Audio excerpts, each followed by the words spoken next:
kasama ko si Danilo sa Pilipinas. And he's very excited. He's actually more excited than me every time I have a movie.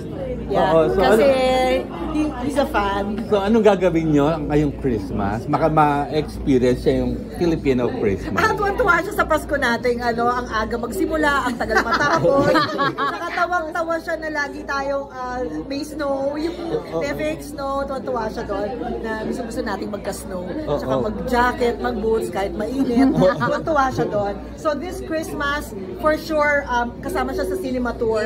We have a cinema tour on December 25. Oo, at magluluto ka ba ng traditional Filipino food sa Christmas? Actually, si Danilo yung naka-assign lagi magluto.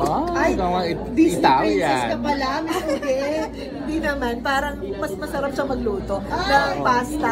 Ganyan. Ikaw po, ano? Kasi mga box, sa Christmas. Traditional na lagi naman ako in charge sa kusina. Ako na naman yun. Ngayon, kasi sa mga bata, yung gusto nila, ngayon pa lang hinahanap nila.